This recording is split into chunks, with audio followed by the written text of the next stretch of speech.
Hi darlings, thank you so much for joining me on my channel today. And today I have a process for you featuring day 5 in Fit for the Master's Use. And I have been working on my tag bob, which is what they call it over at ByTheWell4God.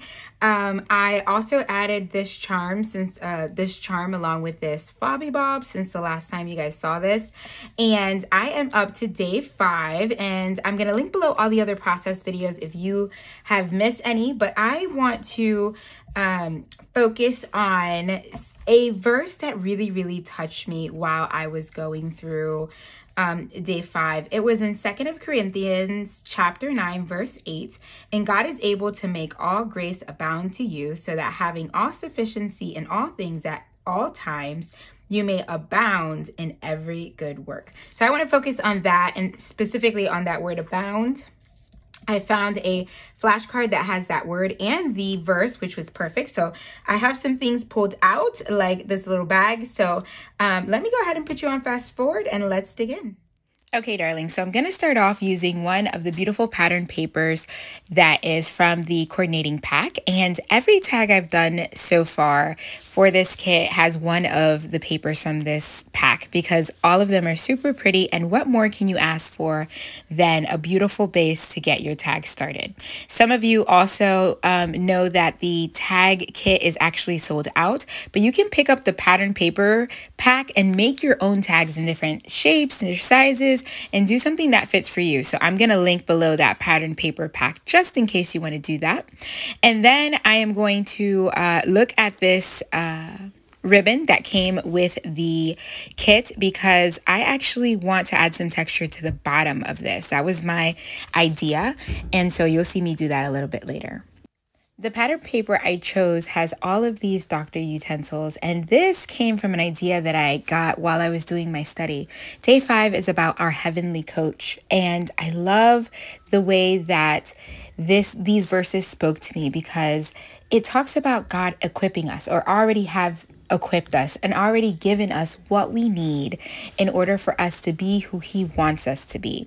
And I love this verse in 2 Corinthians chapter 9 verse 8, and it says that he will generously give us everything we need, and he will give it to us in abundance so that we can share it with others. And I just thought, oh, it would be so cool for me to have a big doctor's bag and have all these utensils and everything. It's God's bag of goodies for us, giving us everything that we need, all the gifts that we need, all of the grace that we need in order for us to be equipped to be the person that he wants us to be. And that's kind of my thought behind the art on this day 5 tag. So I pull out my sewing machine, yes, again, and I am adding the ruffle to the bottom of my tag. I used this red brick color because I knew I was going to use the flashcard that's also red brick, and I wanted to be able to incorporate that color in different ways throughout the tag. So I thought this was one way to add texture and also spread that color around. So I am using also a score tool, and this is helping me kind of push the ribbon as I'm folding it under the needle there. And I love how it turned out. Now, it did turn out, when you're gonna see it after I add some tape to secure this, or some washi on the back to secure this, you'll see that it's a little wonky. It's going upwards, but again, I'm a new sewer, and so these things are, I'm still getting the hang of how to keep things straight, and these things don't need to be perfect, so I'm not so worried about that. So I grab a bound from the flashcard and I cut that out, and then I also cut out the verse that I am focusing on. And I'm going to add that to my journaling card here, and I'm also going to fill in that little hole in the middle of my doctor's bag, and I'm going to start layering, but I decide to make the doctor's bag not into a pocket, but it's kind of like a tuck-in spot, so you can tuck things behind there, and it's kind of loose at the same time. And I thought that was a good idea also. That way it didn't seem too structured. I want it to be like more of a loose type tag. So I'm going to add here my verse where you can find my verse, and I'm also going to journal out that verse. And then I'm going to stamp the verse over on the left hand side, because it does have a little date spot here on the journaling card. Okay, after doing that, I kind of have to figure out how I'm going to assemble the rest of my cards. So I'm thinking about, where am I going to place this abound? Will this be kind of the tab on the top of my journaling card? Am I going to add that to the bag? And then I decide, let me add the number here. And this is number 5 for day 5, of course. And I outline that. And then I will use the abound either at the top or on my bag. After adding, or what I do is I back it or mat it on some of this tan pattern paper that's left over.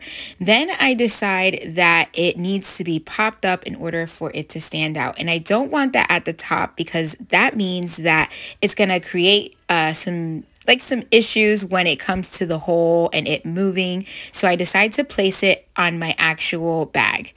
Here I'm going to just dirty up the edges with the ground espresso so it pops off a little bit more. And I'll grab my foam tape here just so it pops up off of the actual doctor's bag. And I ultimately really love how that turned out. Okay, so now that I have my little tuck spot, I was going to use my tiny attacher to make a little tab at the top of this flashcard, but I, of course, ran out of tiny attachers. But I do have some extra staples in my stash, but then I came up with the idea, you know what, I'll just sew it on, because, you know, I'm on that sewing kick. And so I just go ahead and add some stitching right across the top of my journaling card, and that actually turns out even better because it matches the stitching on the card. But then when I see that, I add a little bit of washi there to keep that in place. And then I'm like, I'm just going to add some stitching all the way around. Again, I'm on a stitching kick. So there's so much stitching going around, but I just love the texture it adds. And honestly, I don't know why I didn't start doing this sooner. So I do a little back stitch there, and then I forget to cut off my stitch, but there we go. And I really, really love that. Lastly, I'll pop on a hole reinforcer, and that's it. That is it, darlings. This is how it turned out, and I am loving it. And I really love the grunge that I added on the outside, because it makes it look just a little bit more vintage, and I'm loving the turnout. So this is just another way you can make like a little tuck-in spot, just kind of like the pocket I made, but this is more like a tuck in, which I really, really love. So I hope this inspires you to do another type of these. And again, you don't have to have a sewing machine. I just added some stitching just for, you know, to add some more texture to this, but you can definitely, as you saw in the beginning, I created this tuck-in with just adding glue to the bottom of my little suitcase here, and the doctor's bag still worked as a tuck-in without me adding the sewing. And I just added a little bit of sewing right here and some back stitching so it'll stay in place. But that is it. So if you are new here, I hope you consider subscribing. Hit the like button and the notification bell so you don't miss any of my videos. Thank you so much for joining me each and every video, darlings. God bless. Bye.